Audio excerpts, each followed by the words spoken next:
I am here at Utopian Coffee's Roastery, where all of their product is locally roasted right here in Fort Wayne. Today I'm going to speak with their founder and learn about a really cool cupping technique, and we're going to have a lot of fun. Let's do it. Fashion, food, and fun. You're watching Living Local 15 with your host, Jessica Williams.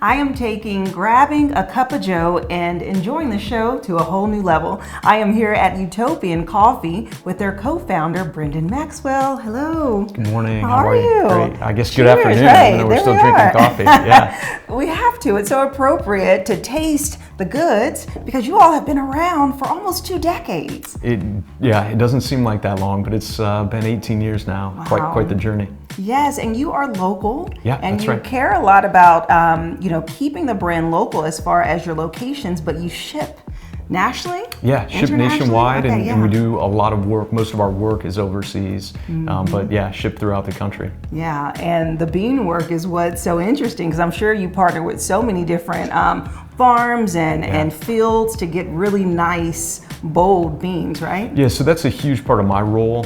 My heart is overseas with the farmers, the producers who do a lot of the hard work before it gets to us. I mean, we've got great roasters, an amazing team here, but love traveling overseas. You know, we're in the major growing regions, so Central, South America, Southeast Asia, East Africa, and that's a big part of what we do. Come alongside farmers, figure out how to create truly sustainable supply chains, and then bring it back here to roast and be on the landing as well as kind of throughout this area. Yes, which is awesome. Okay, so let's go back 18 years. Yeah. So what made you decide that you wanted to open up a coffee shop and start roasting, and what makes you unique in that way? Yeah, so the coffee shop was just an afterthought. In fact, that was never kind of part of the original plan. My cousin Patrick and I started the company together in 2006 with $750. I mean, it was just totally grassroots. Wow. He was a roaster and I was backpacking around the world trying to figure out what I was going to do, and those two passions came together to form Utopian in 2006. It was a side project for the first couple of years, and then we began a wholesale division roasting for cafes, businesses, churches, restaurants, nice. as we continued to sell online kind of throughout the country.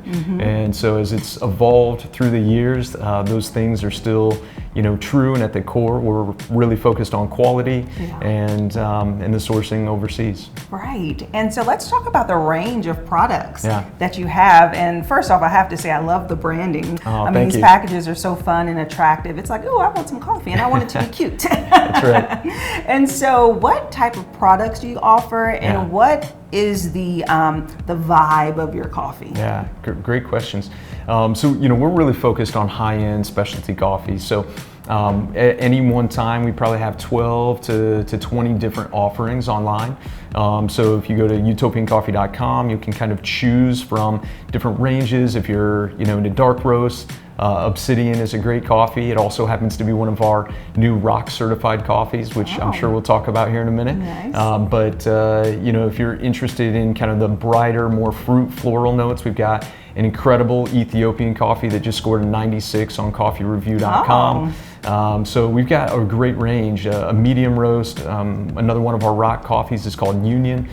So really just a fun range, whether you're into light, medium, dark roasts. Right, yes, and I'm drinking one of your new ones, right? This is Dark Kenya? Yeah, Dark Kenya. That was just created for dark roast drinkers. And again, we're not talking about like bitter over roasted, but someone that wants that heavier mouthfeel. So Obsidian has been a long time staple for the company, but we got so much great feedback on it. We want to create another offering for those who love that darker roast, and so Dark Kenya it is. I love a good dark roast, and I am a true coffee drinker because I drink it black. Yes. No sugar, no cream. Hey, you have to be able to taste the flavors, right? Agreed. It's a little disrespectful to add all that other stuff in it. Well, you said it. You said it in the name. But I do like it because it does give that initial bold flavor. But then there's like a surprise after. As it sits on your tongue, you kind of get some vibrant, more bright, like fun poppiness with a little tart Yeah. And that's new. Yeah, so there's a lot of complexity in coffee. Yeah. And I mean, in fact, they actually say that there are more nuances in coffee than wine. And so there's just, especially when roasted well, there's just so much that can be, you know, kind of gathered and taste within a cup of coffee. So it's fun. And so we talked about how you care about your coffee being high quality. Yeah. And so let's talk about this new certification that you recently received. Yeah, so we were one of the first in the Midwest. It's called ROC, or Regenerative Organic Certification.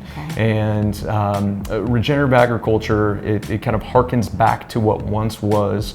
It's basically making sure that you're taking care of the land in a way that it's sustainable through the years, through generations. And so through chemicals and a variety of other things, we've done a lot to destroy kind of the agricultural capabilities of what the land can do. Right. And so at the farm level, overseas, we're working with farmers who are already regenerative organic certified and starting to help more get that certification as well.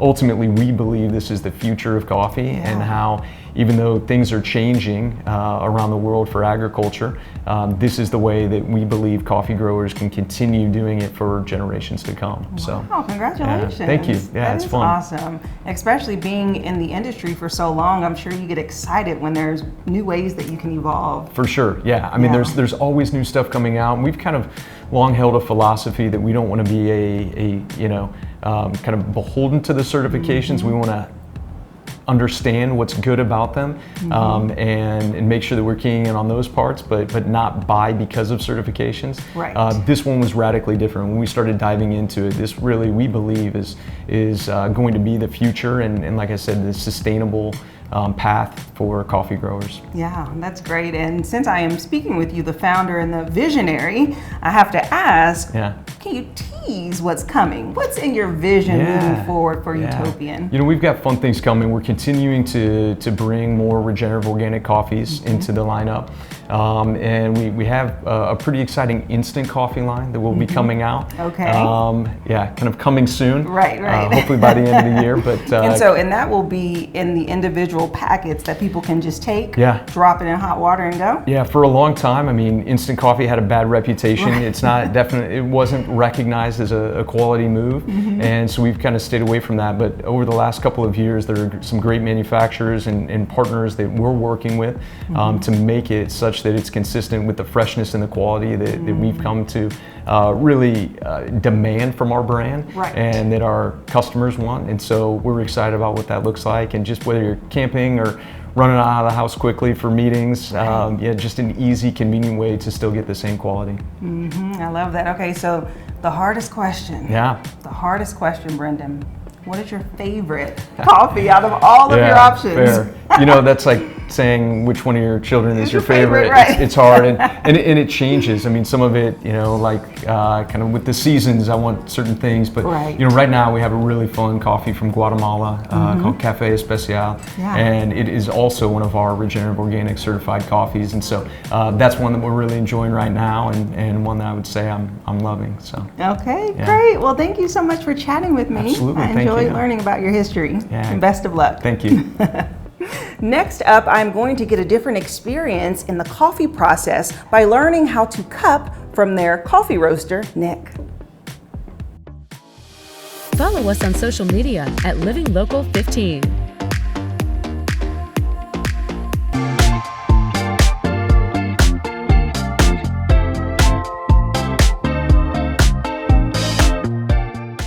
All right, now it's time to have some coffee fun and learn some new techniques. And joining me is Nick Berardi, who is their coffee roaster and director of coffee. Hello, Nick. Hi, how you doing? How are you? Groovy, lots of coffee today. I was about to say, you should be hyped. Yeah, decaf and the good stuff too. Yes, okay, so you drink decaf? Well, we have to quality control everything we do. Make sure we're buying good decaf as well. Yes. You know, I want to take my mom out to get coffee every once in a while. She can't have the strong stuff anymore. Okay, so you have to level it off. Well, I feel like you would be the best person to take out for coffee because you know so much about it, being a roaster. So kind of just tell me, what is a roaster and how long have you been doing it? Well, I've been in coffee in different sectors of the industry for a couple decades now. Wow. Been roasting coffee specifically for about 3.5 years. In the early part of my career, I was able to win a little championship thing. It's not a big deal. Okay. But the other roaster here at Utopian Coffee, Adam Walsh, is also a decorated coffee roaster. Wow. And so that's one of the things that we're learning every day, bouncing ideas off each other. And it's really just about experiencing coffee. And the way we do that is by cupping most of the time. Yeah, so that is a technique that we're going to learn today. And I'm excited because I am such a coffee enthusiast. So I love just the experience of it. I like it dark, gritty, bold. So I know that you all have such an assortment at Utopian. And let's talk about your actual roastery. So downstairs, it is huge. Pretty big, yeah. You have a lot of things going on. So kind of talk me through some of the processes that happen downstairs. Well, it usually starts around the cupping table, and this is the international standard of how we judge coffee. So when I was in Peru about a month and a half ago, we did this exact same thing, the exact same setup. Once we just do that to decide which coffee we're gonna buy, then we profile it on a roaster that really only does 50 grams at a time, which is basically 2 of these cups. Okay. Then we decide how we're gonna use the coffee and whether we're gonna roast it on the 70 kilo roaster or the 25 kilo roaster. Some of the more refined, specialized coffees go in the smaller roaster.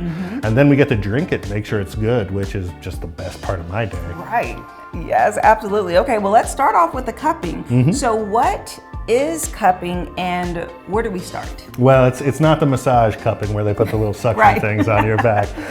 We start by judging olfactory sensations. We steal a lot of terminology from wine. So fragrance is smelling the dry grounds, which we have in front of us here. Okay.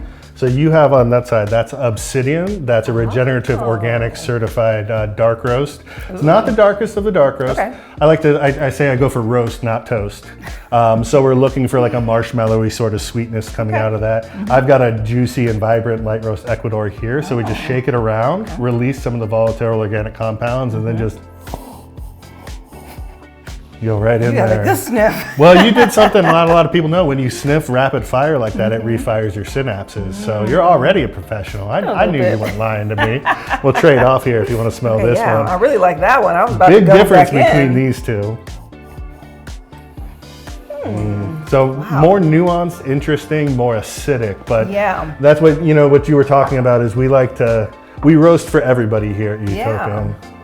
What you have right there is our everyday drinker coffee. The Daily Driver Union is a blend that is just a good old any time of day drink a cup of coffee. I'm so fascinated in the types of, is this with a, what is it called?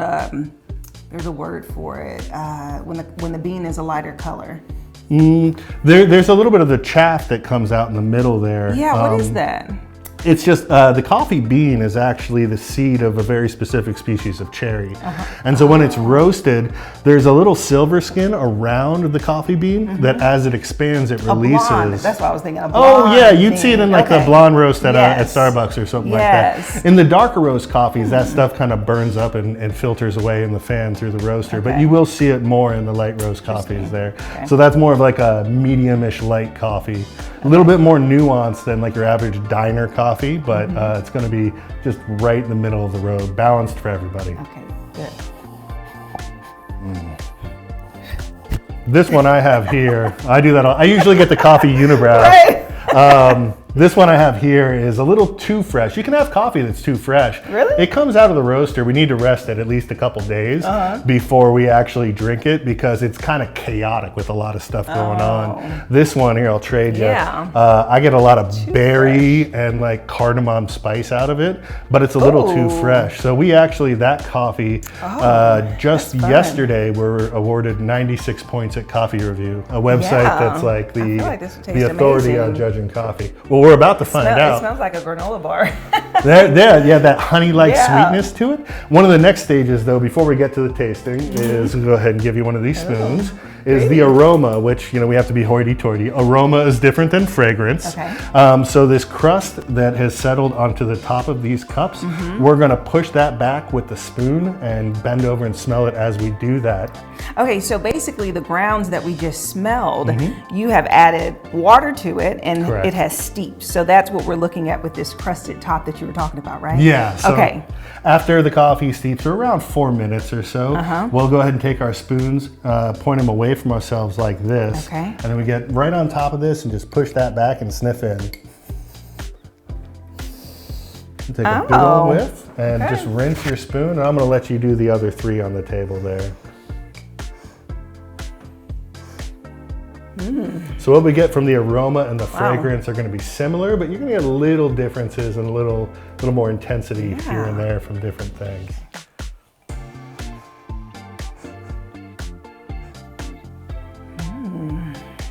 Okay. Interesting. Very interesting. Okay. Boop, boop,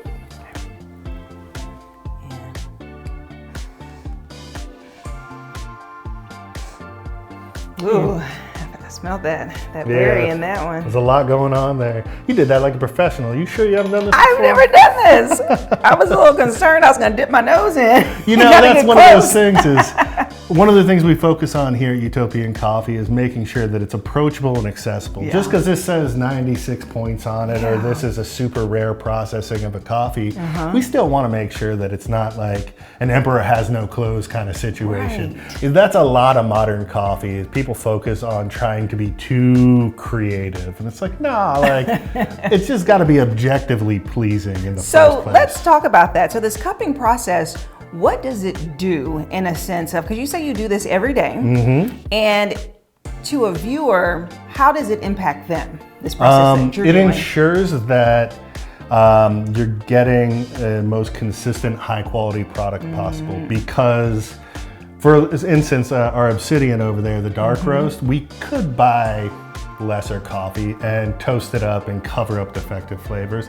But we use this, we fill out a score sheet that's on a 100-point scale. It's got 10 or 12 different categories that we fill out for each one depending on how we're doing it to ensure that throughout the coffee, it is consistent cup to cup to cup. So when we do this for quality control, we'll do 5 cups of each coffee. And if one cup is different, we got a problem. Wow. So that's something just ensures that when you're spending your hard-earned money on coffee, you could choose to get the the can of Folgers or something. But if you want to treat yourself, you don't want to go someplace and treat yourself and be disappointed. Right. And that's one of the reasons why we do this every day. I love that. That's a lot of care and specificity when it comes to making sure that the process is refined. So, love it. Okay, so what is next? Well, next I'm going to clear these out of the way. Okay. Because they're still ripping hot, and we want to be able to actually taste the coffee. So I'm going to set us up each with a set to taste. Okay.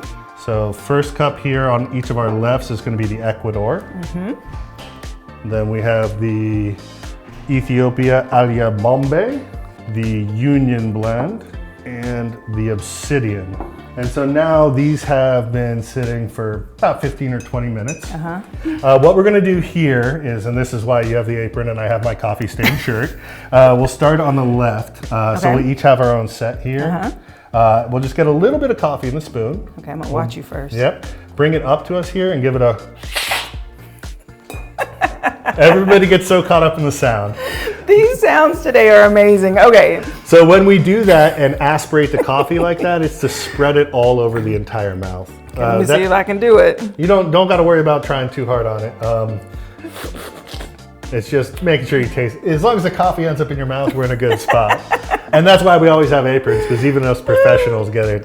We get a little covered there. So we just go ahead and make sure that we rinse our spoons in between the cups so there's no cross-contamination and keep the clarity of flavors in each one.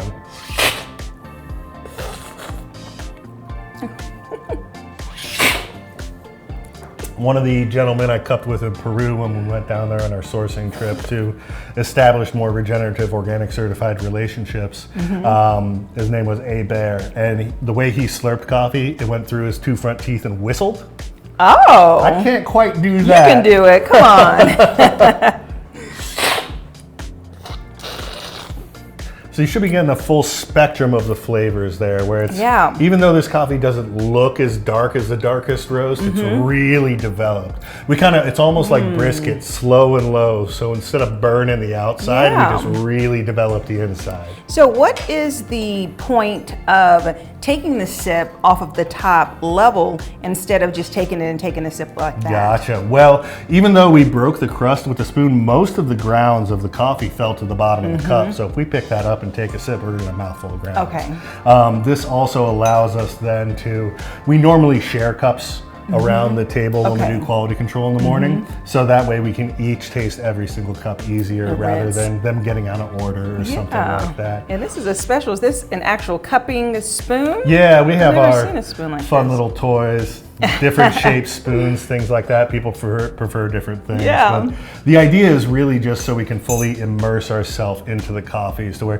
this one's more vibrant. This is kind of like enveloping. Our obsidian makes me think of like sitting in a leather chair or something like that, you know? Just a full spectrum of experience that we can give the coffee drinker, because the idea is that, yes, we're local roaster here in Fort Wayne, founded and independently owned by one of Fort Wayne's native sons, but servicing the greater United States area is the way I like to see it.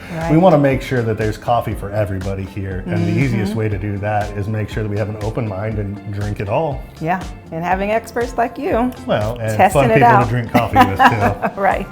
Well, thank you so much, Nick. I appreciate you teaching me how to cup. So thrilled to learn something new today. You guys are welcome back anytime. Thank you. And if you would like more information about Utopian Coffee, we'll have their website listed below, and they're also located on the landing in downtown Fort Wayne. And I'll see you after the break. Living Local 15, proudly driven by the Kelly Automotive Group. Enjoy fun in the sun on Living Local 15. Become a tourist in your own city. Visit your favorite spots and have some fun with me. From kayaking to rappelling off a building, I show you ways to have an adventure in Northeast Indiana every weekday morning at 9 on Wayne 15. So join me, Jessica Williams, for Living Local 15.